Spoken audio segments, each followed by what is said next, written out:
Vamos lá para a aula 2 sobre figuras de linguagem. No primeiro vídeo eu coloquei quais as figuras de linguagem que nós estudamos: metáfora, comparação, símile, catacrese, hipérbole, eufemismo, ironia. O que é a figura de linguagem? É a capacidade de você falar de uma maneira diferente do que está no texto, utilizando de alegorias e artifícios para mentir. O que seria essa mentira no texto? Seria um texto figurado. O que é um texto figurado? É um texto que utiliza palavras que não possuem a sua forma concreta. Você fala um lance para ser entendido através de outro lance. São quantas figuras de linguagem? Uma porrada. Já vimos quantas? 6. Agora vamos começar com o pleonasmo. Eu já deixei aqui um texto preparado, porque pleonasmo tem coisa demais. Eu peguei um pouco de pleonasmo de exemplos na internet, mas o interessante é que você perceba a utilidade do que é um pleonasmo.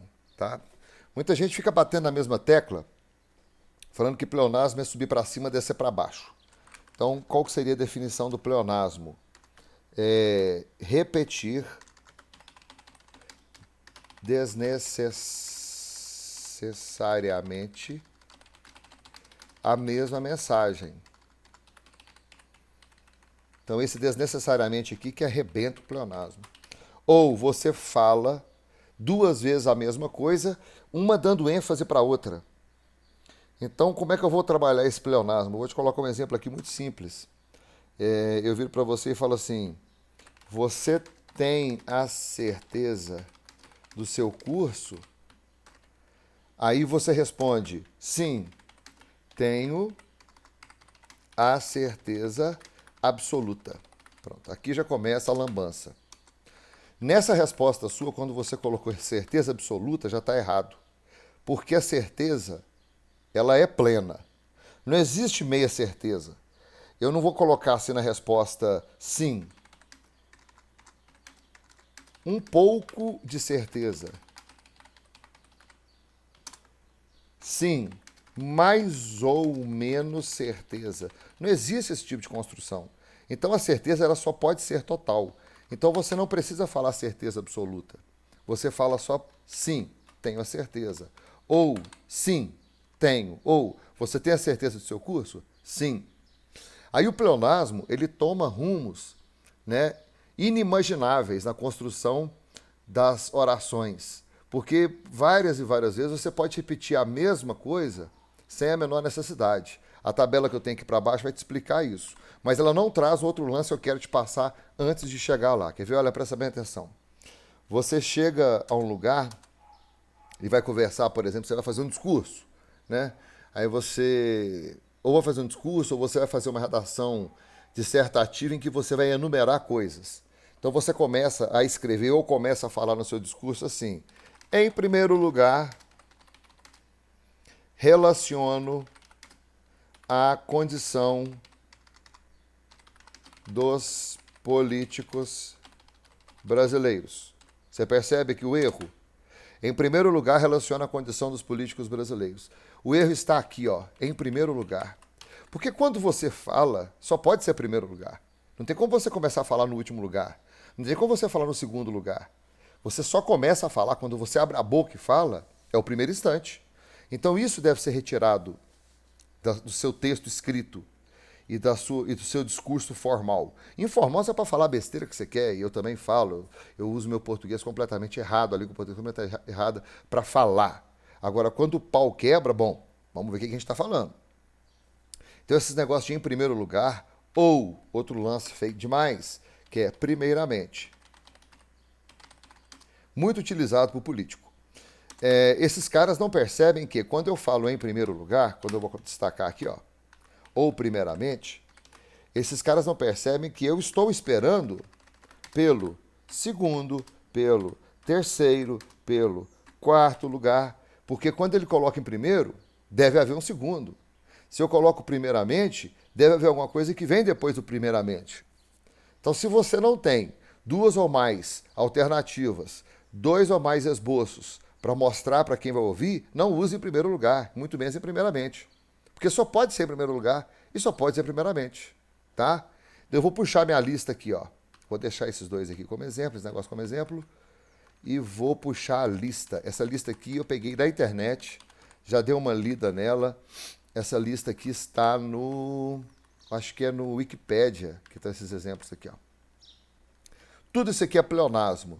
Cego dos olhos. É uma expressão popular, né? Ele se declarou cego dos olhos. Só pode ser dos olhos. Então, cego pertence aos olhos. Você não precisa falar dos olhos. Você pode falar só cegos. Bater palmas com as mãos. Poxa, eu já vi nego bater palma com os pés. Mas a palma é a palma da mão. Então, bater com as mãos. Palmas remete às mãos. Então, tá errado. Climatologia geográfica, de chapéu na cabeça, maluco da cabeça. Aí vem aqueles que eu te falei, subir para cima, descer para baixo, entrar para dentro, sair para fora. Hemorragia de sangue. Isso aqui é noticiário policial nessas rádios perereca, é muito comum a gente ouvir. É porque o indivíduo bateu o carro na BR, teve hemorragia, onde o sangue, não sei o que, está errado. Hemorragia já é sangue. Unanimidade de todos, acabamento final. Isso aqui em obras de engenharia, em obras que o camarada quer descrever, né, conversar com o engenheiro, com o arquiteto, etc. Isso aqui é muito usado. O acabamento final da minha obra, não. Se é acabamento, já é final. Amanhecer o dia. Só pode ser o dia. Surpresa inesperada. Poxa, a surpresa já é inesperada, senão não seria surpresa. Conviver junto. Tem que ser junto, porque senão seria conviver. Decapitar a cabeça. E aí vai. Isso aqui tudo se chama pleonasmo. Não é legal falar isso. Ah, mas na minha redação eu não consigo tirar os pleonasmos. Como é que eu vou fazer para descobrir os pleonasmos na redação? Então eu vou colocar aqui, ó, dica muito importante. Para retirar qualquer figura de linguagem da sua redação, vírgula, efetue a releitura de tudo o que foi escrito. Cara, não tem outro jeito, meu irmão. Não tem outro jeito de você descobrir o que está errado. Você tem que ler e reler, sempre. Escreveu, leu, escreveu, leu, escreveu, leu. Você é obrigado a entender aquilo que você escreveu. Se você não entendeu o que você escreveu, imagine quem não estava ao seu lado para ver você escrevendo. Então vai dar merda. Então você tem que escrever e tem que ler. Escrever e tem que ler, tá? Então você fazendo, para retirar qualquer figura de linguagem da sua redação, efetue a releitura de tudo que foi escrito. Achou um pleonasmo? Achei. Então você vai eliminar uma das duas ideias. Beleza? Vamos agora então aqui, ó. Número 7 foi o pleonasmo. Repetir desnecessariamente a mesma mensagem. Então agora vou deixar essa tabelinha para você e vou fazer o número 8. Para que lado que eu vou agora no número 8? Número 8, vamos fazer o seguinte. Esse aqui é o número 8 mesmo? Deixa eu conferir aqui. É 8. No número 8, eu vou entrar com outras figuras de linguagem também muito interessantes. Por exemplo, o apóstrofe. Que droga que é essa? O apóstrofe é um chamamento. Cara, isso aqui me lembra uma função sintática. O apóstrofe me lembra uma função sintática, que é o aposto. Não, desculpa, vocativo. Chamamento, vocativo. Então, exemplos de apóstrofe. Senhor, não nos abandone agora.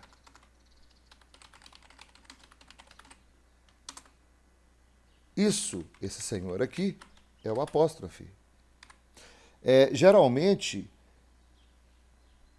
ele vem assim com figuras emblematicamente religiosas, tá? Que os vestibulares colocam. Mas qualquer chamamento, qualquer vocativo é um apóstrofe. Beleza? Você tem que ver se essa palavra está deslocada, se ela está chamando alguém. Não fique andando por aí, vírgula, Rita. Essa Rita aqui, ó, é uma apóstrofe. Beleza? Então, o que é apóstrofe? Chamamento. Chamamento tem outro nome é análise sintática, é vocativo. Eu tinha botado aposto, né? Tem que prestar atenção. É o vocativo. Tá? Então, vamos embora. Agora vamos pegar fogo nesse negócio aqui. 9. Tem um lance aqui muito maluco. Quer ver o que eu vou colocar para você aqui no novo? Não vou botar no né, não. Eu vou chegar para você e falar assim, ó. A irmã... Como é que é? A cadela da sua irmã me mordeu. Eu demoro um pouquinho, gente, porque eu faço contigo. Não tem nada planejado aqui. É como se eu tivesse realmente sentado contigo estudando essa matéria, tá? A cadela da sua irmã me mordeu. Olha que droga que virou esse negócio aqui. Perguntas. A cadela. Primeira proposta, né? A sua irmã tem uma cadela. Ou, na pior da situação, a sua irmã me mordeu e é uma cadela? Olha que doideira. A sua irmã me mordeu e é uma cadela. A sua irmã tem uma cadela. Quer dizer, essa construção aqui está completamente errada. Por quê? Você criou um efeito chamado ambiguidade. Ambiguidade significa mais de um sentido lógico para uma mensagem. Então, essa mensagem que a cadela de sua irmã me mordeu não passou, não, brother. Porque eu não sei se a sua irmã tem uma cadela e essa cadela me mordeu, ou se a sua irmã me mordeu e a sua irmã é uma cadela. Então, não passou, não. Isso aqui está errado. Como é que você observa a ambiguidade nas redações? Você olha nesses pronomes possessivos e alguns outros anafóricos, ou seja, para onde eles estão mandando a relação da mensagem. A cadela da sua irmã me mordeu. Esse sua e esse o mi estão detonando a oração. A gente teria que mudar essa oração para ela se tornar uma oração inteligível. Tá? Então, cuidado com as ambiguidades. Deixa eu ver se eu coloco outro exemplo para você aqui. O guarda deteve o sujeito em sua casa. Epa, tem uma coisa errada aí. Por quê? O guarda deteve o sujeito na casa de quem? Na casa dele ou na casa do sujeito? Então eu vou colocar aqui. Onde houve a ação na casa do sujeito, na casa do guarda. Tá vendo aí, ó? Isso aqui detonou uma redação. Isso aqui é uma falta gravíssima na redação. O guarda deteve o sujeito em sua casa. Você deixou o leitor perdido. Ou, pior ainda, com duas possibilidades de interpretação no seu texto. E o seu texto não pode ter duas possibilidades de interpretação. O seu texto tem que ser lido e entendido. Tá? Então isso se chama ambiguidade. Beleza? Próxima figura de linguagem. 10. Agora a gente começa a trabalhar com figuras de linguagem que mexem com o som das palavras. Por exemplo, a aliteração. Tem um monte de exemplo de aliteração. Vou para o mais simples para você aprender e depois a gente fazer nos exercícios. A aliteração é o uso repetitivo, repetitivo, de consoantes numa oração. Eu posso usar muitas consoantes na oração? Pode, fica à vontade. Mas certas consoantes, elas geram um efeito sonoro desagradável. Por exemplo, o rato roeu a roupa do rei de Roma. Olha só o R como é que tá forçando. Tá vendo? Olha lá. Ó, o rato roeu a roupa do rei de Roma. Cara, ficou extremamente desagradável isso. Você quer ver outro lance que não fica legal?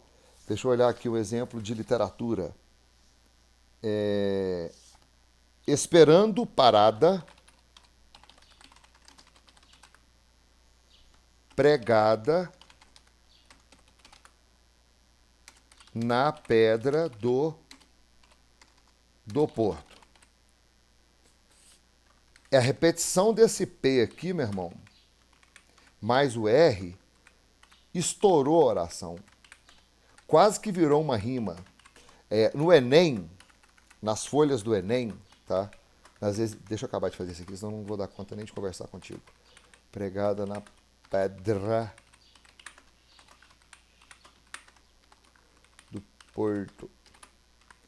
No Enem, no caderno de redação, está escrito assim: faça uma redação dissertativa papapá, em prosa. O que é prosa? Vou colocar para você. Prosa é o texto sem sonoridade. Ou o texto sem poesia. O que é poesia? É o texto com sonoridade.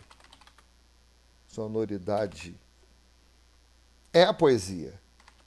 A poesia formada em cima de rimas, tá? Então, você tem que se atentar para isso. A literação, ela gera, sem querer, uma poesia baseada em consoantes. Não são só as vogais que rimam. As consoantes também rimam. Quer um exemplo? Vou te passar o número 11, que é a assonância. O que é assonância? Uso repetitivo de vogais numa oração. Eu posso repetir vogal? Posso, deve repetir vogal e consoante, né? O texto é formado por isso. Mas, o que eu faço numa situação dessa daqui? Meu coração desde então, sem muita razão, sofre pelo perdão. Você perdeu sua redação do Enem. Por quê? Coração, olha aqui, ó.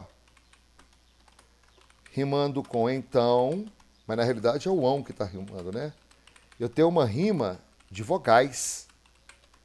Enquanto em cima eu tenho uma rima de consoantes, na assonância eu tenho uma rima de vogais. Essa redação sua está excluída. Ou você vai ter uma punição de 200 pontos na sua redação, de 300 pontos, 400 pontos. Porque no Enem está escrito assim: redige uma redação utilizando-se a prosa e nunca a poesia. Tá? Então a literação e a assonância servem para dar sons ao texto. A literação dá o som de consoantes. A assonância dá o som de vogais. Beleza? Vamos mais uma. Importantíssima agora, hein? Vamos fazer um pouco mais hoje para ver se a gente rende e termina o curso até sexta. E aí, sábado e domingo, a gente pode fazer aí uns 50 exercícios, coisas assim, para a gente rever. Número 12. Vamos colocar aqui sinestesia. Nó, cara, isso aqui cai demais. O que é a sinestesia, hein? Sinestesia é a capacidade que você tem de sentir as coisas de diversas maneiras. Você vai misturar as sensações. Que é isso?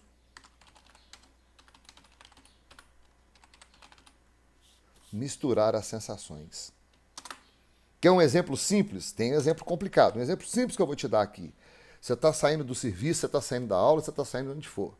Né? Horário do almoço, você está naquele rangão mesmo, naquela vontade de comer um lance qualquer, e você está passando pela rua e passa em frente a um self-service e está escrito lá, desculpa, e a mulher lá dentro está fritando um bife com cebola, com tempero, especiarias, né, e tal. Aí você sente aquele cheiro e fala assim, que delícia do cheiro daquele bife. Queria comer o cheiro do bife. Vou colocar só isso aqui. A gente entende isso porque a gente quer comer aquele cheiro do bife. Mas a gente come pela boca e o cheiro é pelo nariz. Então, quando você mistura as sensações, torna-se uma sinestesia.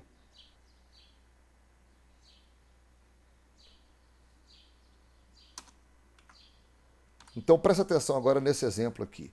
Nessa mesma oração aqui, eu posso ter várias figuras de linguagem. Eu posso ter, nessa luz crua da madrugada invadir meu quarto, nessa luz crua, eu posso ter um lance. À luz da madrugada, eu posso ter outro lance, tá? Então, vamos trabalhar com essa luz crua. Então, beleza. Luz pode ser crua? Não.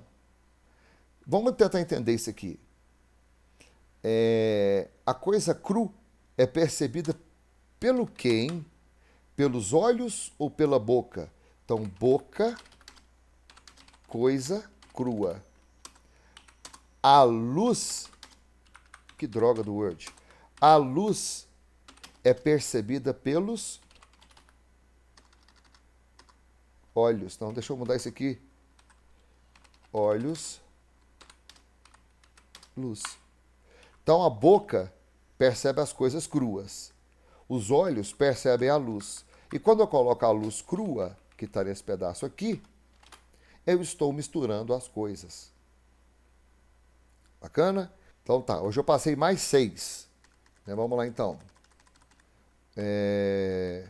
Metáfora, comparação, símile, catacrese, hipérbole, eufemismo, ironia, pleonasmo. Pleonasmo, passei essa tabela para você, que você vai estudar, vai dar uma lida nela. Depois o pleonasmo, apóstrofe, ambiguidade, aliteração, assonância, sinestesia. Tem 11 aqui, 12. Próximo vídeo eu pego mais 6, eu acredito que com mais 2 videoaulas a gente termina. Para o vídeo ficar mais curto, eu vou partindo de 6 em 6, aglutinando de 6 em 6, para ficar mais fácil o seu entendimento e para ficar mais fácil a gravação. Tá? Material disponível, www.nirvanaatomico.com, lá na aba videoaulas. Beleza? Então, um beijão, bom estudo, até a próxima.